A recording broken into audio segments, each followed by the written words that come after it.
Good morning. This is Father Stephen Kelly from St. John's Church in Detroit. We're continuing our series of daily morning meditations, where we generally look at one or another of the lessons that are assigned for morning or evening prayer, what is known as the daily office lectionary. And hurrah, today is Sunday.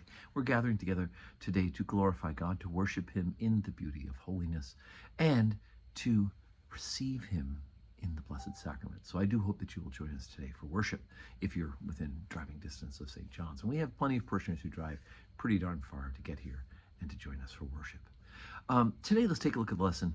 It's assigned from the book of the Lamentations. Now, we don't do this very often liturgically. We do read them during the Tenebrae service, during Holy Week. Those kind of the laments that Jeremiah the prophet has, or sorry, Solomon, looking over the people of Israel and what is about to happen to them because of their unfaithfulness. And Jeremiah kind of sums up this series of sayings and laments, hence the name Lamentations. And yet, some of it contains hopefulness. And we get a bit of that this morning. We're in Lamentations chapter 3, beginning at verse 22.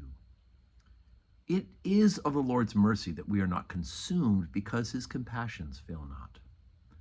They are new every morning. Great is thy faithfulness. The Lord is my portion, saith my soul, therefore will I hope in him. The Lord is good unto them that wait for him, to the soul that seeketh him. It is good that a man should both hope and quietly wait for the salvation of the Lord. It is good for a man that he bear the yoke in his youth. He sitteth alone and keepeth silence, because he hath borne it upon him. He putteth his mouth to the dust, if so be there may be hope.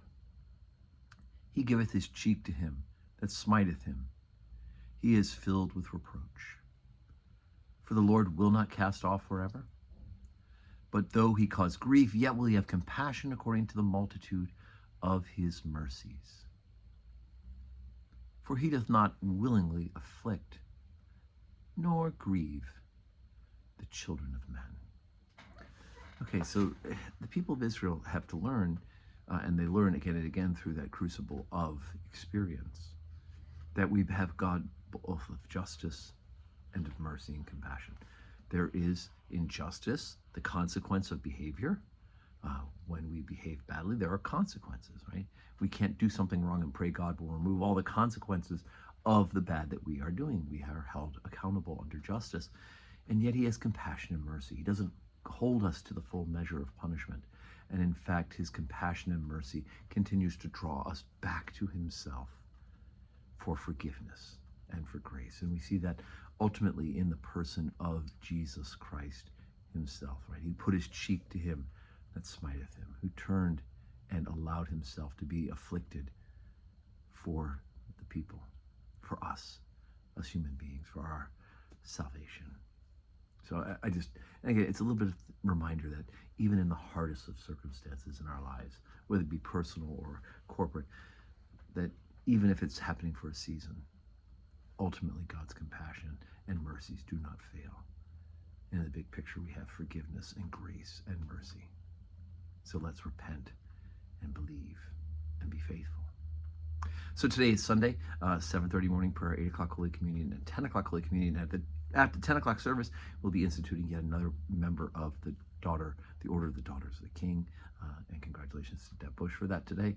And I'll look forward to some guests from other chapters joining us for the worship.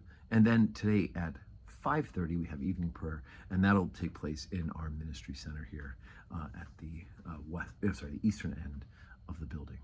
And I hope you can join us and worship with us. And may God grant us all a Sunday that is full of blessings.